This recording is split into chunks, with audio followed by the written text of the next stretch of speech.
You are the most connected human being in history. You have 1,000 friends in your pocket and godlike access to communication.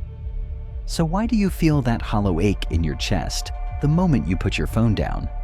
Here is the terrifying truth. You are starving to death at a banquet.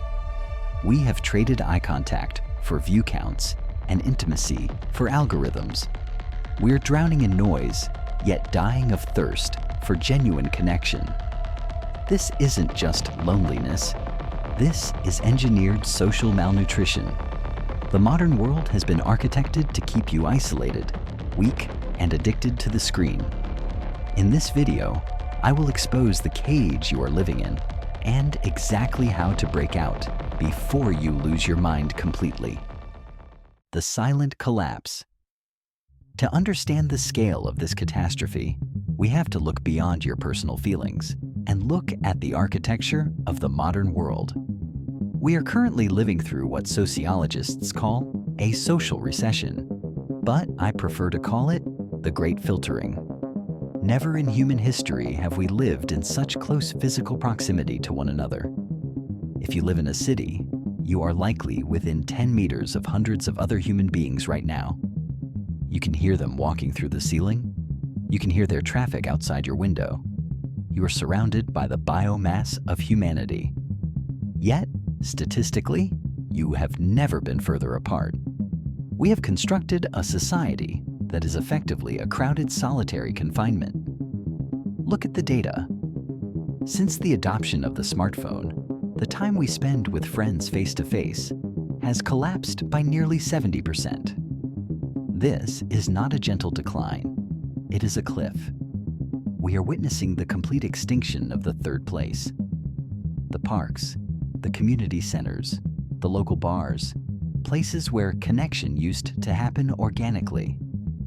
They have been paved over and replaced by digital lobbies that require a subscription fee. But the problem is not just that we are alone.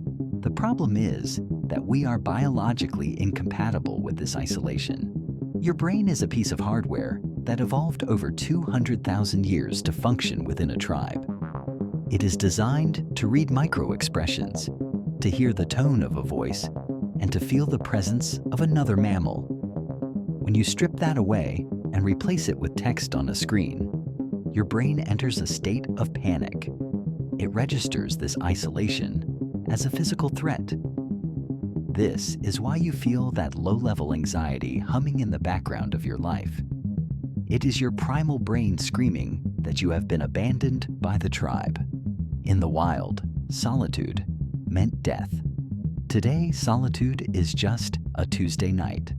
We have traded the messy, awkward, difficult reality of human intimacy for the sterile safety of the digital spectator mode.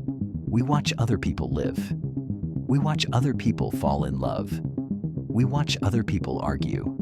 We have become a civilization of voyeurs, staring through a glass wall at a simulation of life, terrified to break the glass and actually participate.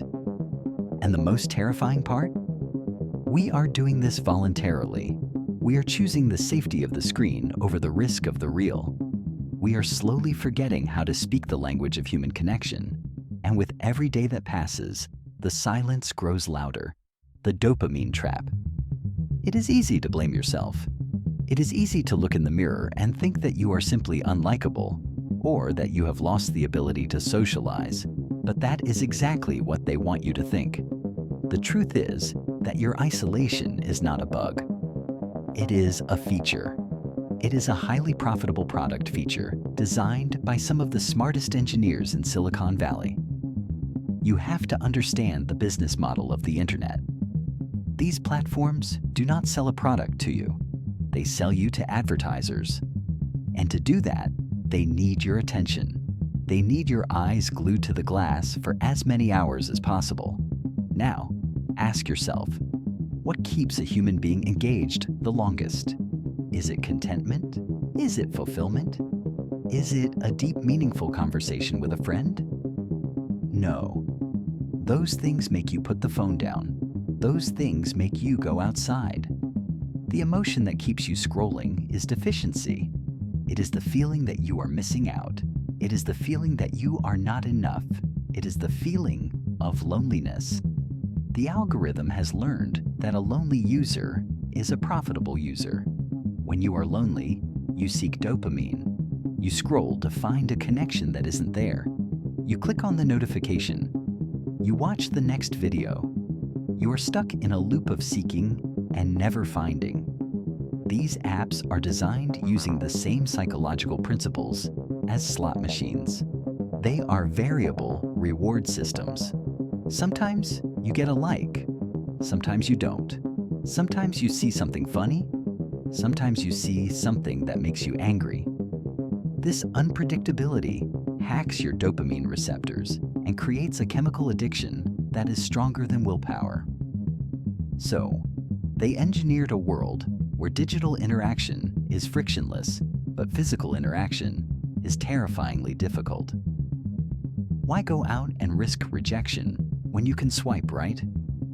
Why call a friend and risk awkward silence when you can send a meme? They have weaponized convenience to atrophy your social muscles. You are becoming a social invalid, paralyzed by the comfort of the feed. And while you sit there alone in the blue light, scrolling through the highlight reels of strangers, the algorithm is harvesting your time, your data, and your sanity. You are not a customer. You are the fuel for the machine. The atrophy of the spirit. The most dangerous consequence of this isolation is not sadness. Sadness is a natural human emotion. No, the real danger is atrophy. Think of your social ability like a muscle. If you lay in bed for 3 years and never moved, your legs would not just be weak, they would be useless. You would lose the ability to walk. The same thing is happening to your spirit. We are forgetting how to be human. In the real world, social interaction is messy. It requires patience. It requires the ability to read silence, to tolerate disagreement, and to navigate the complex, unwritten rules of the tribe. But in the digital world, you are the god of your own reality. If someone annoys you, you block them. If a video bores you, you scroll. If an opinion challenges you, you filter it out. You have curated a reality that never pushes back. And because of this, you have become fragile. We are seeing the rise of a generation that is terrified of conflict and incapable of nuance. Because we no longer look into people's eyes, we have stopped seeing them as people. We see them as avatars, as NPCs, as text on a screen that can be attacked without consequence.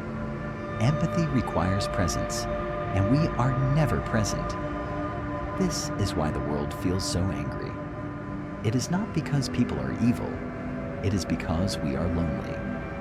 The anger you see online is just the thrashing of millions of isolated souls who have forgotten how to connect. We scream into the void, hoping for an echo, but all we get is an algorithm that amplifies our worst instincts. And the longer you stay in the cage, the harder it becomes to leave. You start to fear the outside. You start to believe that the chaotic, unpredictable world of real human connection is too dangerous, too exhausting. So you retreat further. You build higher walls. You sink deeper into the comfort of the simulation. This is the point of no return. This is where you cease to be a participant in life and accept your role as a spectator.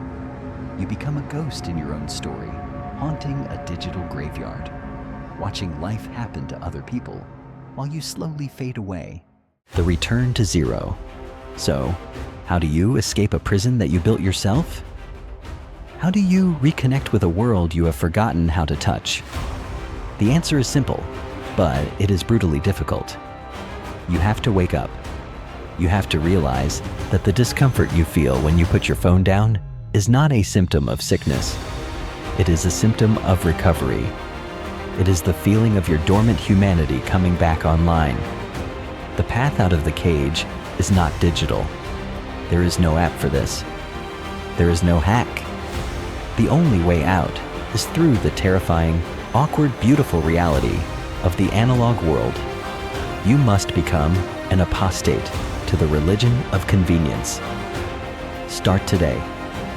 Perform an act of rebellion against the algorithm. Leave your phone at home and go for a walk. Feel the anxiety rise in your chest. Sit with it and realize it cannot hurt you. Look a stranger in the eye and nod. It will feel excruciating. Do it anyway. You are retraining your nervous system to recognize that other humans are not threats. Reclaim your attention. Your focus is the most valuable currency on Earth, and you have been giving it away for free to people who hate you. Take it back. Read a book on paper. Build something with your hands.